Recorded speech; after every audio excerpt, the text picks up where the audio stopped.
Astaghfirullah. Wa ala alihi wa sahbihi wa mawalah wa la hawla wa la quwata illa billahi wa ba'du.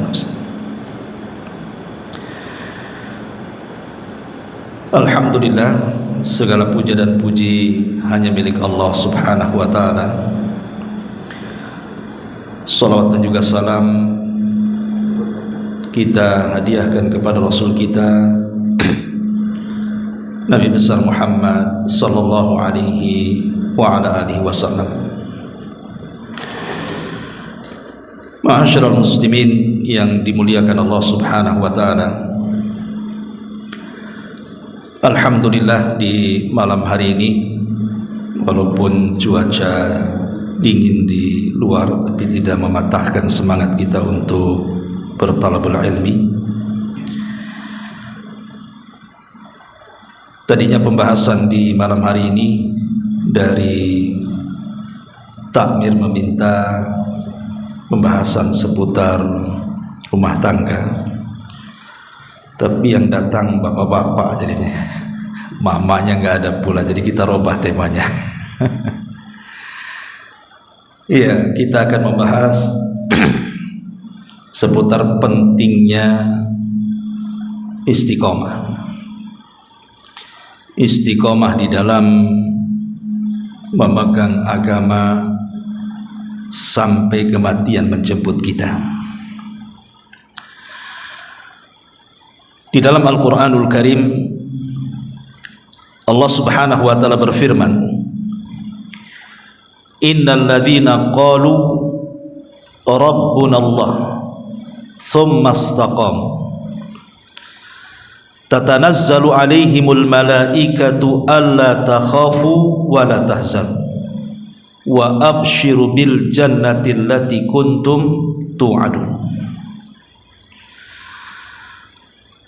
Allah subhanahu wa ta'ala mengatakan, sesungguhnya orang-orang yang mengatakan Rabb kami Allah, kemudian mereka istiqomah dengan kata-kata itu. Artinya orang yang mengatakan Rabb kami Allah, orang-orang yang senantiasa melaksanakan perintah-perintah Allah, menjauhi larangan-larangan Allah, menikmati yang dihalalkan Allah, menjauhkan yang diharamkan Allah azza wa jalla, kemudian dia istiqomah dengan 4 perkara itu. Maka Allah subhanahu wa ta'ala berjanji saat kematian kita, maka Allah subhanahu wa ta'ala akan turunkan para malaikat menghibur kita, dan para malaikat akan mengatakan di telinga kita, berbahagialah, jangan sedih dan juga jangan susah hati, karena engkau sudah dijadikan surga oleh Allah subhanahu wa ta'ala. Dari ayat ini kita dapat petik hikmah dan pelajaran bahwa orang yang senantiasa istiqamah di atas agamanya, maka hadiahnya adalah dia akan diwafatkan oleh Allah azza wa jalla dalam kondisi husnul khatimah. Ma'asyiral muslimin yang dimuliakan Allah azza wa jalla, ada beberapa kisah sebelum kita masuk tentang poin-poinnya, tentang bagaimana para ulama saat wafat, para ulama yang mengajarkan kepada kita betapa mulianya istiqomah itu. Dikisahkan dari Hasan Al-Basri rahimahullahu ta'ala, lamma hadarahul mautu, ketika beliau menjelang wafatnya, dakhala alaihi rijalun min ashabihi, teman-temannya datang. Dan Imam Hasan Al-Basri ini hidup di generasi kedua setelah para sahabat, yang disebut dengan generasi tabi'in. Dan Imam Hasan Al-Basri ini terkenal sebagai Sayyidut Tabi'in, pemimpinnya para tabi'in, dikenal keulamaannya, bahkan ucapannya kalau bicara itu persis seperti Nabi, untayan-untayannya itu seperti sabda Nabi, saking indahnya. Jadi Hasan Al-Basri saat detik-detik wafatnya datang teman-temannya, faqalu, teman-temannya mengatakan, zawwidna minka kalimatin yanfa'una Allahu azza wa jal bihinna ya imam. Wahai imam, sebelum kau mati, bisa enggak kau berikan arahan-arahan kepada kami, nasihat-nasihat kepada kami dengan kalimat-kalimat, semoga Allah memberikan manfaat kepada kami dengan kalimatmu itu.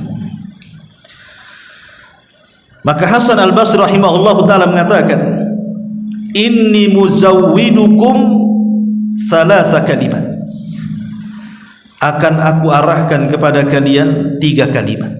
Ini orang mau mati tapi bisa sempat memberikan nasihat. Kalau kita lihat hari ini orang yang mau mati itu jangan lagi ngasih nasihat, ditalkin la ilaha illallah aja tak bunyi, ya kan? Tapi begitulah kematian para ulama, sempat-sempatnya dia ngasih nasihat. Dia mengatakan inni muzawwidukum thalatha kalimat, aku berikan bekal kepada kalian dengan 3 kalimat. Kemudian beliau mengatakan yang pertama, ma nuhitum anhu min amrin fakunu min atrakin nasilah. Apapun yang dilarang kepada kalian, kalau Allah dan Rasulnya melarang kalian, jadilah kalian manusia yang paling meninggalkan larangan itu. Kalau sudah Allah larang, Rasul larang, jadilah manusia yang paling menjauh dari larangan itu. Kemudian yang kedua, wa ma amartum bihi min ma'rufin fakunu min a'malin nasibi. Dan apapun yang diperintahkan kepada kalian dari Allah dan Rasulnya, dari kebaikan-kebaikan, maka jadilah kalian orang yang paling mengamalkannya. Kemudian yang ketiga, wa'lamu anna khuttakum khutwatun lakum wa khutwatun alaikum. Ingatlah bahwa perjalananmu di dunia ini bisa menguntungkan dirimu atau bisa merugikan dirimu. Fangduru aina taghduna wa aina taruhun. Maka perhatikan dalam hidupmu kemana engkau pergi dan kemana engkau kembali. Artinya yang terakhir ini seolah-olah al-imam mengatakan, Hasan al-Basri rahimahullahu ta'ala, ketika kita ini keluar rumah, entah mengarah kemana saja, perhatikan arah itu. Apakah ada pahala di situ ataukah ada dosa di situ? Maka carilah yang banyak pahalanya, tinggalkan yang banyak dosanya. Kemudian setelah dia menasihati 3 kalimat ini, wa kana yugma alaihi thumma yafiqu wa yaqulu sabran wa ihtisaban wa tasliman li amrillahi hatta qubid. Ketika selesai dia menasihati itu, tiba-tiba dia pingsan. Setelah pingsan dia sadar. Ketika sadar itulah dia mengatakan, ya Allah, semoga engkau berikan aku kesabaran, semoga engkau berikan pahala yang banyak kepadaku, dan semoga Allah berikan kepadaku kemudahan untuk berserah diri akan perintah Allah subhanahu wa ta'ala. Setelah dia bicara seperti itu, dia pun meninggal dunia. Lihat, begitulah bagaimana para ulama ketika meninggal dunia. Dikisahkan dari ulama yang lain, Thabit al-Bunani rahimahullahu ta'ala, yang wafat tahun 127 Hijriah. Qala ibnuhu Muhammad, berkata putranya Thabit al-Bunani, ini namanya Muhammad,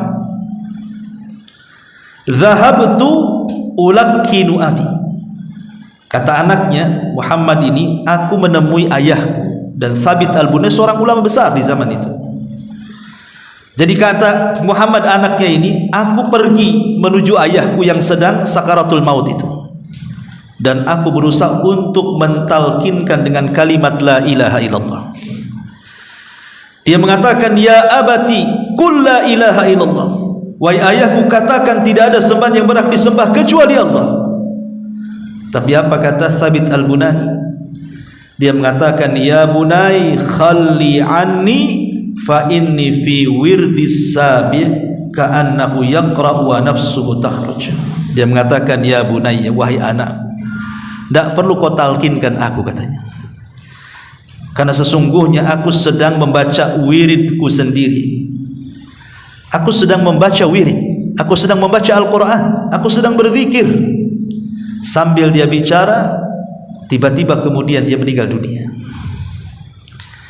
Jadi lihat bagaimana para ulama ketika diingatkan, dia ingat. Tapi kita lihat kematian, di tengah-tengah kita lah orang-orang yang koma, orang-orang yang sedang sakaratul maut. Kadang-kadang orang yang mengaji banyak di situ pun kadang-kadang tidak tahu. Ditalkinkan pun tidak bergerak lisannya. Ini menunjukkan apa? Para ulama memberikan petunjuk kepada kita, beginilah orang-orang yang husnul khatimah. Kemudian juga dikisahkan oleh Abu Bakar ibn Ayyas, seorang ulama juga yang meninggal pada tahun 193 Hijriah. Lamma hadarat Abu Bakrin al-wafat, ketika Abu Bakar ibn Iyas ini meninggal dunia, bakat ukhtuh, saudarinya yang perempuan tiba-tiba menangis melihat saudaranya Abu Bakar ibn Iyas, seorang alim itu yang sedang sakaratul maut. Faqala laha, tiba-tiba Abu Bakar ibn Iyas mengatakan kepada saudaranya, ma yubkiki, kenapa engkau menangis? Kenapa engkau menangis?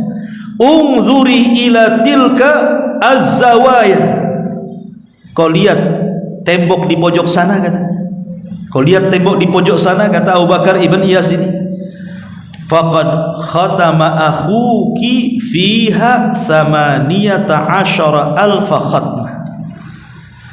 Sungguh saudaramu ini, Abu Bakar ibn Iyas ini, sungguh saudaramu ini di pojok sana sudah menghatamkan 1018 kali hatam Al-Quran di pojok itu, katanya. Dia mengatakan seperti itu. Kemudian dia meninggal dunia.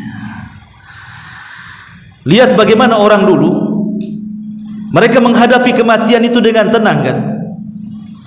Karena mereka menurut kacamata kita secara zahir, amal mereka sudah cukup, kan gitu.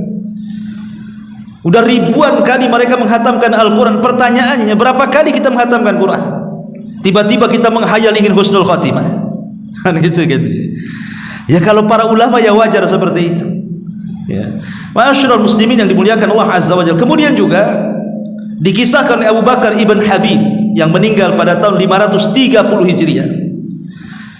Lamma uhtudira, ketika dia hampir sakaratul maut, qala lahu ashabuhu, teman-temannya datang di sekelilingnya dan mengatakan, ausina ya imam, bisa enggak kau wasiatkan aku dengan beberapa wasiat. Lihat bagaimana dulu ulama itu sangat dihormati.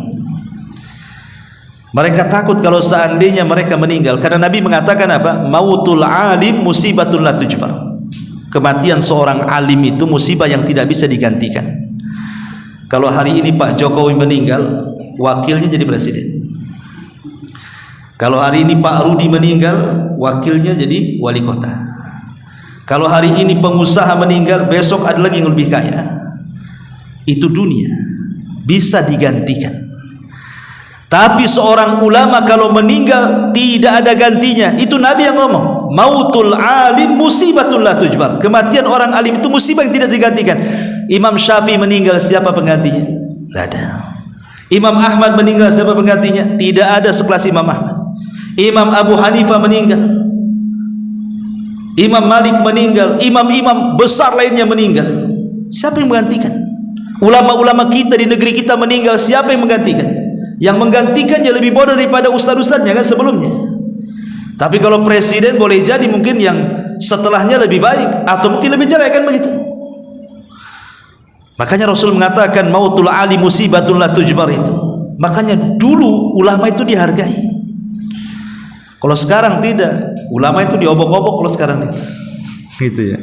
Wah, dimacem-macemin sekarang ini. Yang bukan ulama aja sok jadi ulama sekarang ini. Yang ulama beneran tidak diulamakan, yang artis jadi ustaz itu pula diulamakan. Belajar tah di mana dia? Ma'asyiral muslimin yang dimuliakan Allah Azza wa Jalla. Makanya kalau ada kematian orang alim dulu itu, mereka takut ilmunya hilang. Maka cepat-cepat saat detik wafat ini ditanya tuh. Takut ilmunya hilang. Makanya mereka mengatakan kepada Abu Bakar ibn Habib ini, ya imam, ausina, Jangan mati duluan katanya. Berikan wasiat dulu kepada kami katanya. Faqala, maka kata Abu Bakar ibn Habib, usikum bi thalathin. Kuwasiatkan sebelum matiku 3 perkara. Pertama, bi taqwallahi azza wa jal, bertakwalah kalian kepada Allah. Yang kedua, wa muraqabatuhu fi khalawat, ingatlah Allah di waktu kau sendirian. Karena betapa banyak orang-orang yang ketika bersendirian bermaksiat pula dia kepada Allah azza wa jal. Dan itu dosa yang paling besar. Kalau orang bermaksiat saat bersendirian dengan Allah, bukannya berzikir malah bermaksiat, itu bisa menghapuskan pahala sebesar gunung Tihamah, kata Rasul.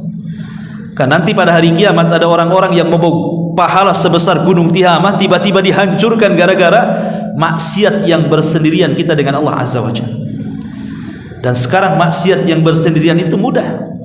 Kalau dulu maksiat yang bersendirian itu mungkin orang pacaran berdua di kuburan kan itu ya, atau di mana, nggak ada yang tahu kecuali dia dan Allah saja, dan ketiganya setannya lah di situ. Sekarang cukup dengan handphone saja bisa maksiat sendiri di kamar itu.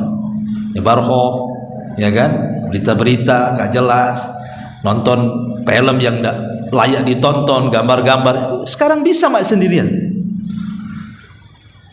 Ma'asyiral muslim, makanya di sini dinasihati wa muraqabatuhu fil khalawat, ingat Allah saat bersendirian. Kemudian wahdharu masra'i hadza, dan ingat saat posisimu seperti aku ini, saat kalian seperti aku ini, kira-kira apa yang harus kalian siapkan. Jangan menunggu seperti aku sekarang ini. Artinya disuruh berbekal di sini. Wa tazawwadu fa inna khaira zadi taqwa, berbekalah kalian karena sebaik-baik bekallah taqwallahi azza wa jalla, bertakwa kepada Allah azza wa jalla. Kemudian juga dikisahkan dari ulama yang lain, namanya Abul Waqti Abdul Awwal, yang wafat pada tahun 553 Hijriah. Kana salihan katsiran dzikri. Abul Waqti ini orangnya saleh, banyak berzikir kepada Allah Subhanahu wa taala. Lamma uhtudira, ketika detik-detik wafatnya ini, kana akhiru kalimatin qalaha, akhir ucapan sebelum wafatnya dia mengatakan apa? Ya laita qaumi ya'lamun bima ghafara li rabbi wa ja'alani minal mukramin. Duhai kiranya kaumku tahu, duhai kiranya kaumku tahu bagaimana Allah sudah mengampuni dosaku dan telah menjadikan aku termasuk orang mulia di sisinya. Ayat ini menceritakan tentang siapa? Habibun Najjar.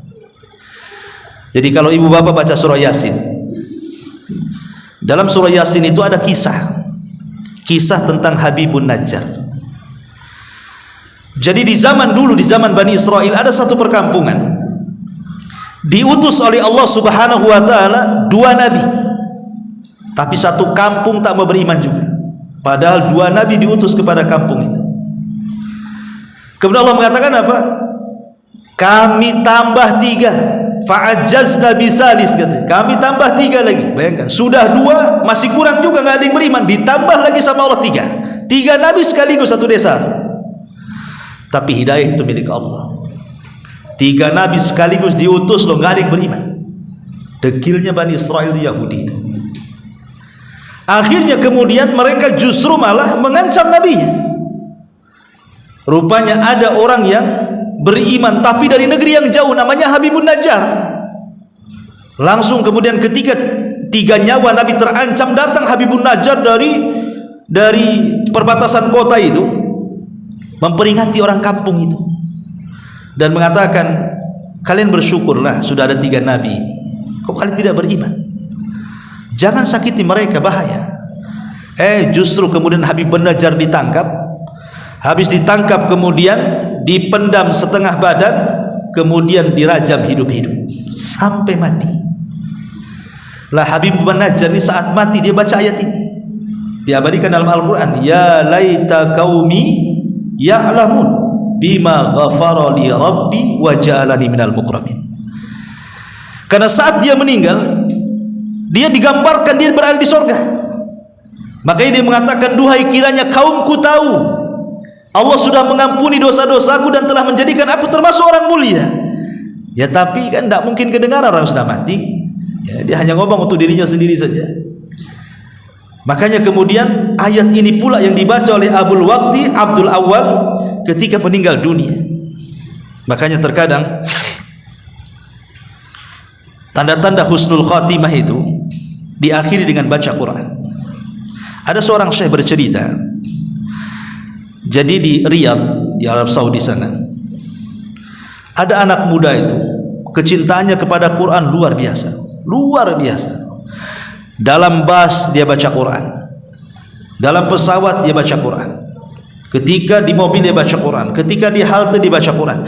Pokoknya di mana saja dia tidak lepas daripada Quran saku dan dia baca terus tanpa ada perasaan malu. Coba kalau anak-anak muda zaman sekarang naik kereta, keluarkan Quran kemudian baca, di sampingnya ada gadis cantik, tak jadi tuh. Ya kan? Malu. Jangankan baca Quran, waktunya sholat pun tak mau sholat dia. Coba bayangkan. Zaman sekarang ini seperti itu karena tidak ada iman lagi sudah. Allah takdirkan anak muda ini berada di dalam mobil, rupanya mobilnya kecelakaan, tabrakan. Ya. Semua mati di tempat. Anak muda ini pula sekarat. Akhirnya kemudian anak muda ini diselamatkan, dibawa ke mustashfa, ke rumah sakit. Sepanjang jalan dia terus membaca Al-Quran. Ketika kemudian dia sudah terbaring di ruang ICU, kemudian gurunya datang, seorang syekh itu berusaha mentalkin, tapi dia terus membaca suratun Najm. Wan najmi idza hawa ma dhalla sahibukum wa ma ghawa wa ma yantiqu anil hawa in huwa illa wahyun yuha. Diulang-ulang ayat ini dan dia mati di ujung ayat wa ma yantiqu anil hawa in huwa illa wahyun yuha. Dan tidaklah Muhammad itu berucap dengan hawa nafsunya, yang diucapkanlah wahyu yang diwahyukan kepadanya, kemudian dia meninggal. Itulah Al-Quran. Ya. Ma'asyiral muslimin yang dimuliakan Allah Azza wa Jalla. Tapi ada juga orang-orang yang meninggal itu subhanallah. Sampai-sampai seorang syekh ini bercerita juga, seorang syekh ini su'ul khatimah betul. Ayahnya seorang alim, tapi anaknya orang jahat, akhlaknya buruk, mungkin karena sudah terkena pergaulan bebas di Saudi juga. Dan orang tuanya tidak tahu kalau anaknya itu sudah narkoba, sudah mungkin berzina dan begitu seterusnya. Orang tuanya tidak tahu. Taunya adalah ketika terjadi kecelakaan, kemudian dibawa ke rumah sakit karena bapaknya seorang alim, maka berusaha mentalkin anak muda ini. Tapi apa yang terjadi? Setiap dikatakan ya bunayya qul la ilaha illallah, wahai anakku katakan la ilaha illallah, tapi apa yang keluar? Yang keluar nama gadis-gadis yang pernah dizinahinya, dan dia masih hafal namanya dan dia sebut satu persatu, dan yang terakhir ketika disebut disitulah nyawanya terakhir keluar. Auzubillah. Sul khatimah. Ya. Ma'asyiral muslimin yang dimuliakan Allah Subhanahu wa taala. Makanya kenapa Nabi SAW selalu meminta kepada kita umatnya, menganjurkan umatnya untuk berdoa agar kita wafat di atas kebaikan. Abdurrahman ibn al-Aswad juga dikisahkan ulama yang meninggal pada tahun 99 Hijriah. Lamma uhtudira Abdurrahman ibn Aswad, ketika Abdurrahman ibn Aswad ini detik-detik wafatnya, baka dia menangis. Faqila lahu, dikatakan kepadanya, wa ma yubkika ya imam, apa yang membuat anda menangis wahai imam? Qala, dia mengatakan, asafan ala saumi was salat, menyesal aku tidak memperbanyak puasa dan salat, katanya. Padahal dia ulama besar, dia ahli salat, dia ahli puasa, tapi dia masih menyesal dia kurang dalam puasa dan salat. Lah kita lo tidak pernah menambah dari yang wajib. Kadang puasa sunnah malas, sholat sunnah malas, qiyamul lail malas, kan itu. Cemana pula akan mengatakan seperti ini? Harusnya kata-kata ini kan pantas untuk kita. Tapi dia ulama yang ahli sholat, ahli puasa masih mengatakan ya asafa ala saumi was salah, katanya. Duhai kiranya aku ketika masih sehat betul-betul merajinkan kembali puasa dan salat. Walam yazal yaqra'ul Quran, setelah itu dia terus membaca Al-Quran hatta mata, sampai meninggal dunia. Kemudian juga dikisahkan oleh Sulaiman At-Taimi yang wafat pada tahun 143 Hijriah. Qala ibnu, yang berkata ini adalah putranya. Hina hadara abil mautu, ketika ayahku meninggal dunia, Sulaiman At-Taimi, qala li, dia mengatakan kepadaku, ya bunai, hadithni bi rukhsi la'alli alqallaha ta'ala wa ana husnu dhanubi.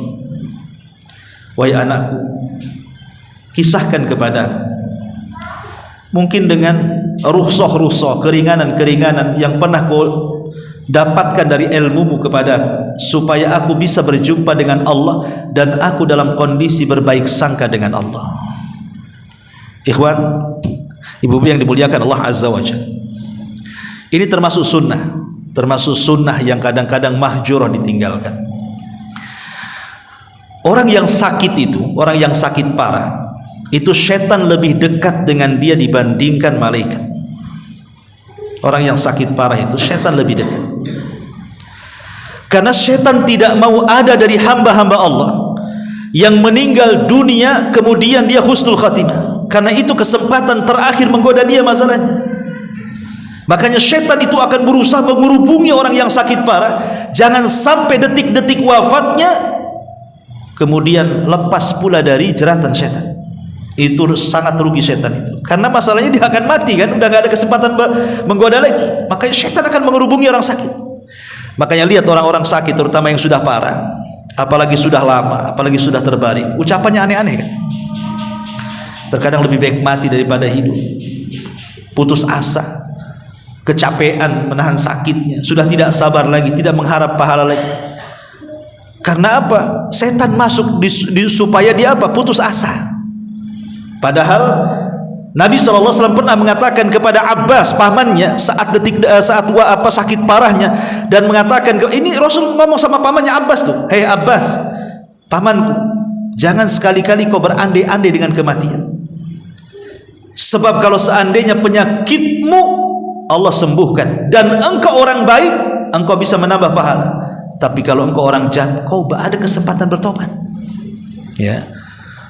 Kalau engkau orang jahat, tiba-tiba disembuhkan penyakitmu, kau ada kesempatan bertobat. Tapi kalau engkau orang baik, kau bisa menambah pahala, kata Nabi. Tetapi kalau memang harus mengucapkan karena sudah tidak tahan lagi, maka katakanlah, ya Allah, kalau memang kematianku lebih baik matikan saja. Tapi kalau kehidupanku lebih baik, maka sembuhkan. Karena saat itu setan akan berkumpul kepada orang sakit itu. Makanya di sini kenapa kemudian Sulaiman At-Taimi ini mengatakan, agar jangan sampai ketika aku meninggal aku bersuudzon kepada Allah, tapi supaya aku berhusnudzon, berbaik sangka kepada Allah. Makanya kita sebagai orang hidup, kalau seandainya kita berkunjung kepada orang sakit itu, jangan sekali-kali menceritakan keburukan orang yang sakit. Ya, pamannya ada orang sakit parah nih, kita datang, sebutkan aja kebaikannya, sebutkan, walaupun sebenarnya dia bukan orang baik, tapi sebutkan saja kebaikannya. Duh sayang, memang orang baik diuji seperti ini, gitu. Padahal dia orang jahat, padahal nggak apa-apa ngomong gitu saja. Ya.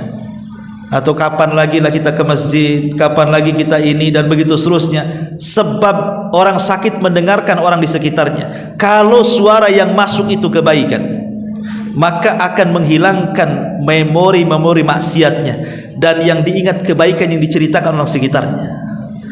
Boleh jadi dengan itu dia tidak akan putus asa dari rahmat Allah, dan kalaupun dia meninggal minimalnya ada husnudzon, berbaik sangka dengan Allah. Tapi kalau kita ceritakan keburukannya, cepatlah sembuh, kita maling lagi, kita ngerampok lagi, kita mabuk lagi, itu kan dosa semua, ya kan? Ya, cepat sembuh. Kapan kita narkoba lagi? Kapan kita ke diskotik lagi? Kapan dugem lagi? Lupa ingatan pahalanya, ini dosa, akhirnya ingat neraka. Kalau sudah ikut neraka, suudzon kepada Allah.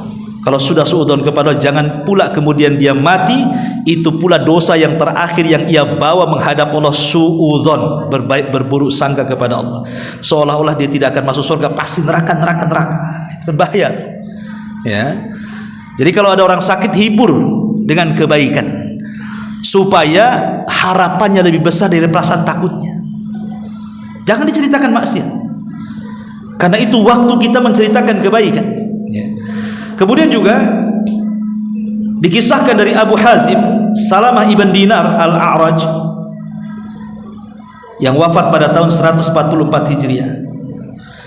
Dari Muhammad ibn Muttarif, dia mengatakan, dakhalna ala Abi Hazim Al-A'raj, kami masuk ke rumah Abi Hazim Al-A'raj lamma hadarahul maut, ketika detik-detik wafatnya. Fakulna, kami katakan, kaifa tajidu, bagaimana kondisi, bagaimana keadaanmu?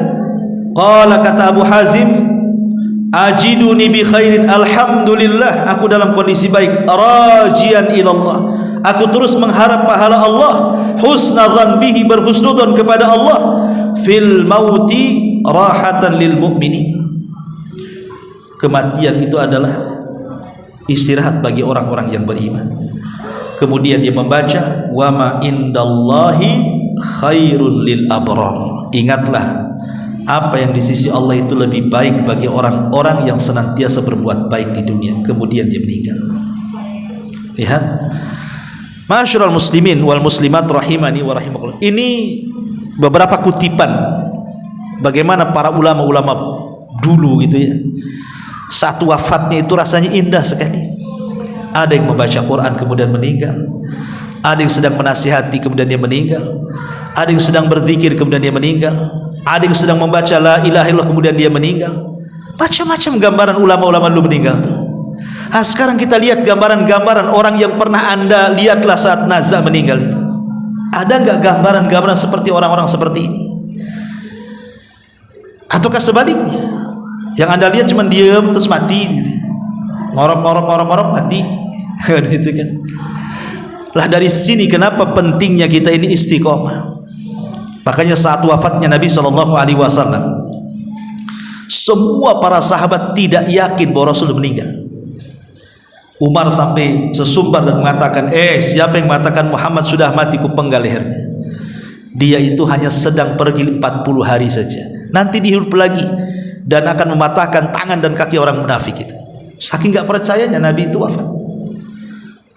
Ali tidak bisa bangun kayak orang gila. Utsman lemas langsung.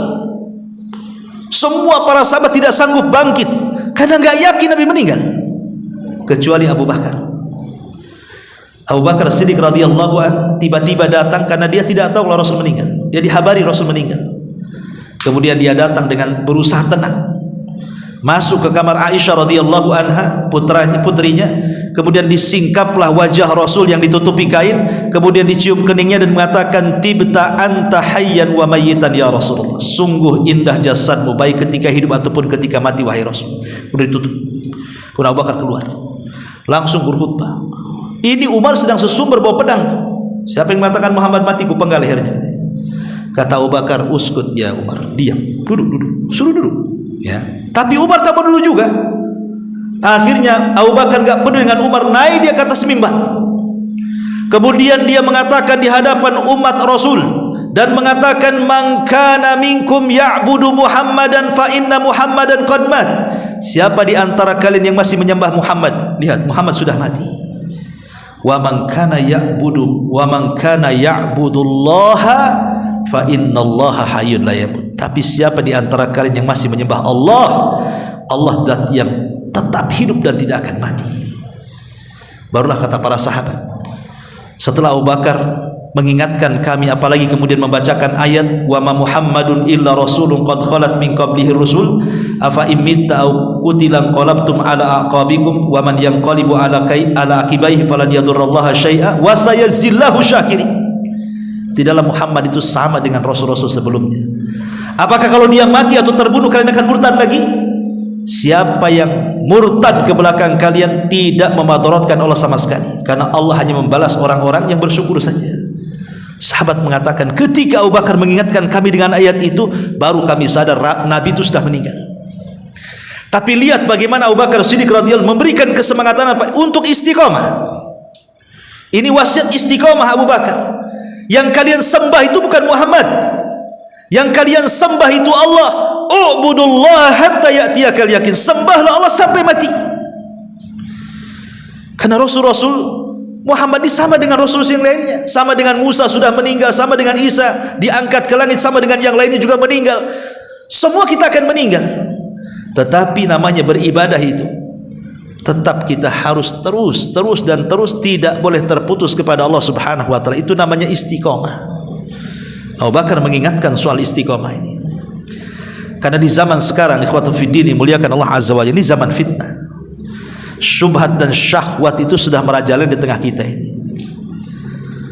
Apa itu syubhat? Syubhat ini kerancauan dalam beragama.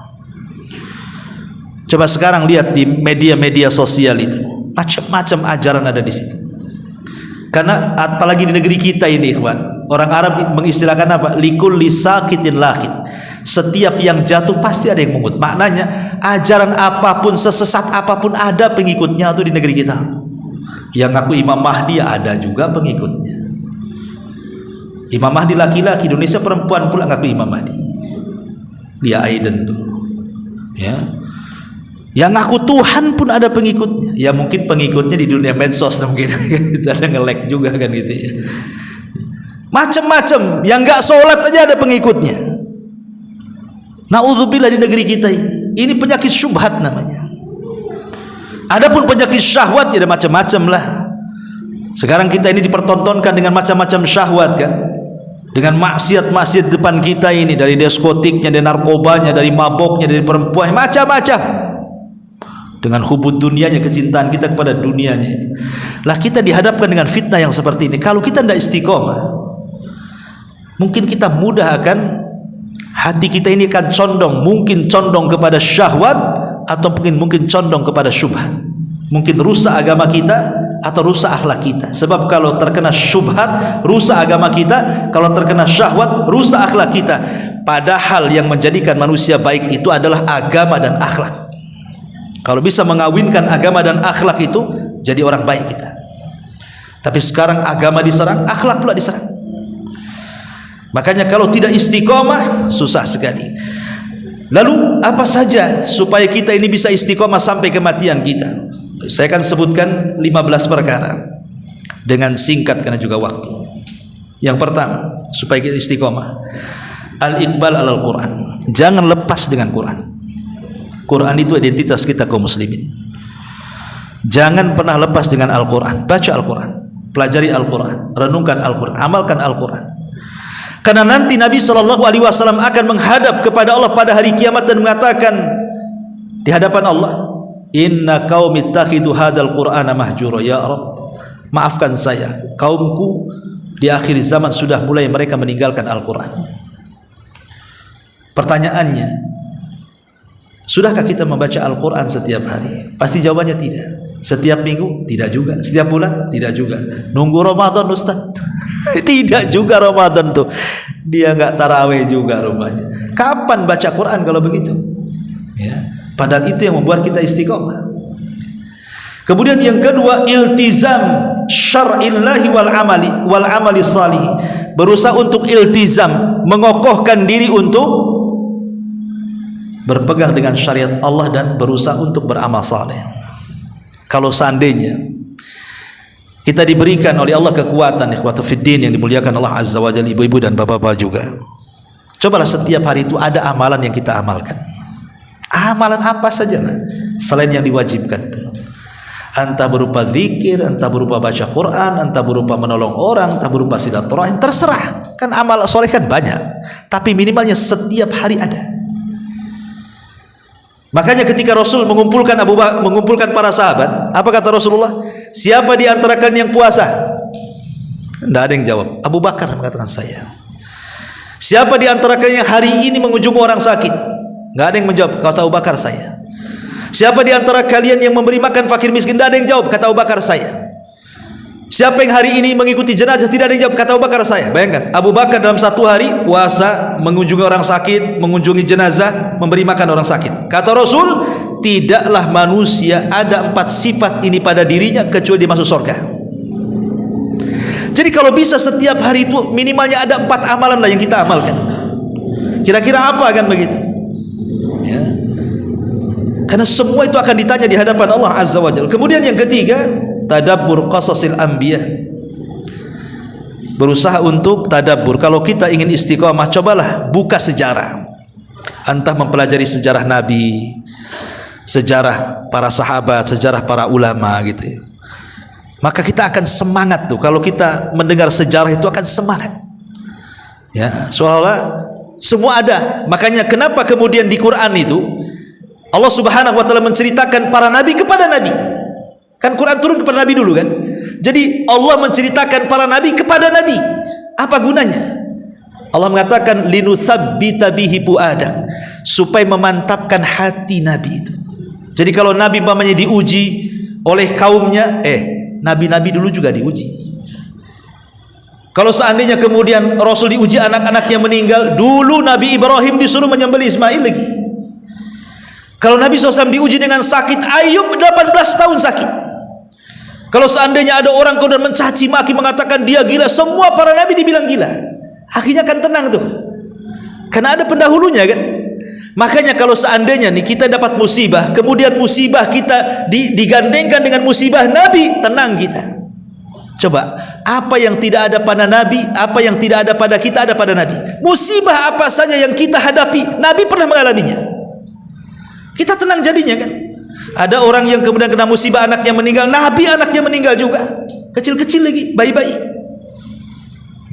Ketika kita berdakwah kemudian anggaplah tadi umpamanya kan, buat masjid, wah ini pakai tenaga ini, nabi juga sama. Ya, tenanglah kita. Begitu kita mengikuti jalan nabi. Oh, kita ditimpa kefakiran, nabi penggembala kambing berbelas-belas tahun itu kan. Setahun 2 tahun jadi penggembala kambing itu dengan gaji murah, miskin juga nabi. Apalagi coba disebutkan apa musibah yang ada pada diri kita itu nabi punya semuanya. Nabi anak yatim bahkan dalam kandungan lagi. Setelah brojol, ASI dipindah-pindah dari Halimah Sa'diyah, dipindah lagi ke pamannya, dipindah lagi ke kakeknya. Kita mungkin tidak pernah merasakan itu. Makanya kenapa kalau kita mempelajari sirah-sirah nabi itu, kita akan tenang. Ada contohnya rupanya ya. Kemudian juga yang keempat, ad-du'a, berdoa kepada Allah. Dan Nabi SAW yang paling banyak berdoa kepada Allah apa? Ya muqallibal qulub tsabbit qalbi ala dinik. Wahai zat yang membolak-balikan hati, tetapkan hatiku di atas agamamu. Karena Rasul pernah mengatakan, nanti di akhir zaman ada orang yang mukmin di pagi hari, kafir di malam hari. Mukmin di malam hari, kafir pula di siang hari. Karena siapa yang memegang hati? Allah yang memegang hati. Dulu di zaman Nabi Musa ada orang namanya siapa? Bal'am ibn Ba'urah. Bal'am ibn Ba'urah ini ahli ibadah, ulamanya Bani Israel. Bisa kufur gara-gara apa? Gara-gara dunia. Ditawari jabatan, ditawari harta, kufur dia. Padahal ulama Bani Israel sampai Allah Subhanahu wa taala gambarkan kekufurannya itu, sampai Allah mengatakan fansalakha fakana minal ghawin fa'atbahu syaitan lagi katanya. Dia seperti ular yang mengganti baju.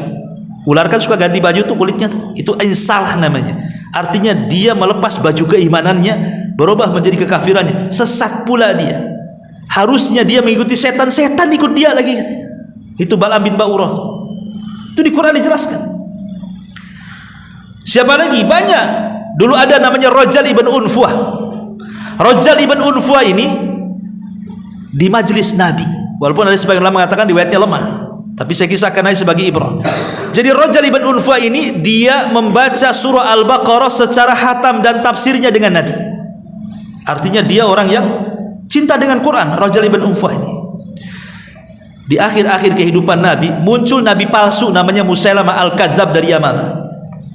Maka Rasul mengirim surat lewat Rajal ibn Unfuah ini. Ya Rajal, kasihkan surat ini kepada Musailamah al-Kadzab, si nabi palsu dari Yamamah itu, supaya dia bertobat.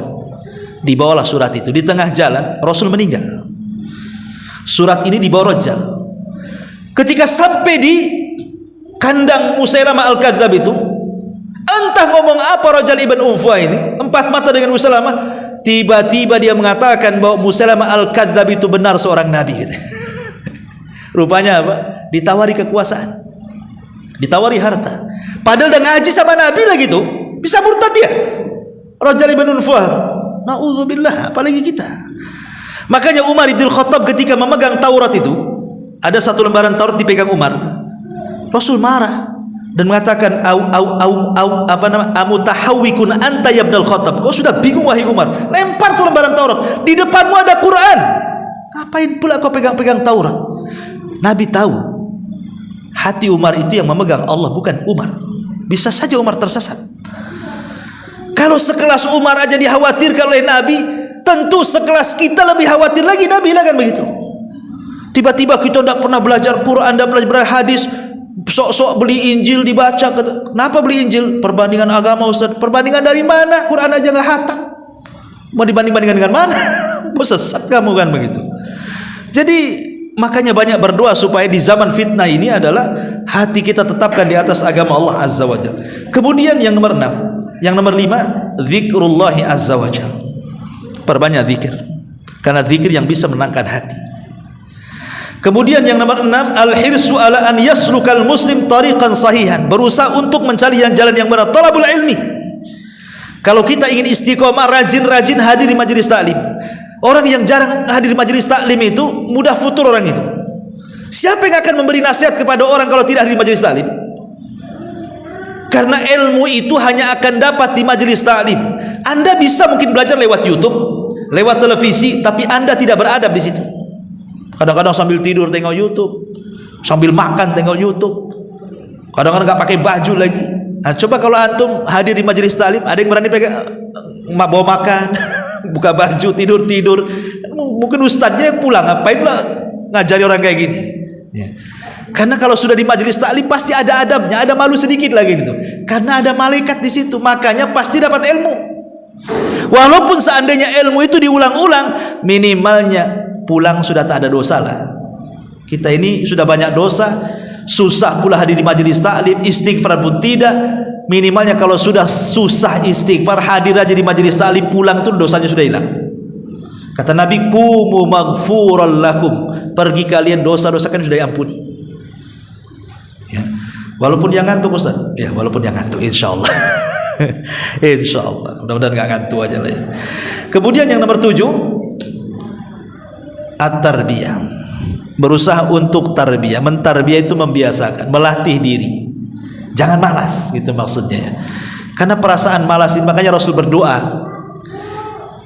Ada satu doa menarik itu ketika Rasul, entah siapa yang melangkahkan kaki Rasul. Tahu-tahu ke masjid aja Rasul itu.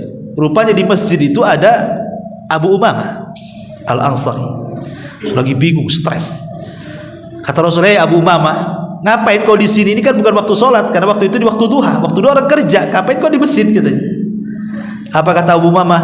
"Humumun lazimatni ya Rasulullah. Humumun lazimatni wa duyunun ya Rasul." Bingung, stres, banyak hutang wahai Rasul. Rupanya ada juga sahabat yang stres hutang. Bukan kita aja, sahabat pun ada yang berhutang, stres dengan hutangnya. Karena hutang itu, apa kata istilahnya para ulama itu? Stres di malam hari, hilang di siang hari. Nah, itulah. Orang yang punya utang itu cuma 2. Kalau malamnya stres, siangnya hilang. Takut ada debt collector. Hilang tak kemana. Tadi siang datang lagi, stres lagi itu. Makanya jangan suka utang.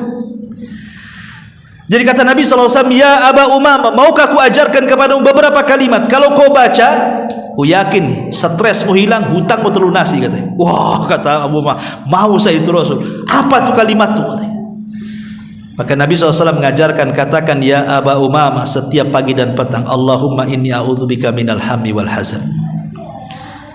Minal hammi wal hazan, wal ajzi wal kasal, wal jubni wal bukhli, wa wa ghalabati daini wa qahrir rijal. 8 kalimat diajarkan Nabi. Ya Allah, saya berlindung kepada minal hammi wal hazan. Ham artinya bingung, hazan artinya sedih.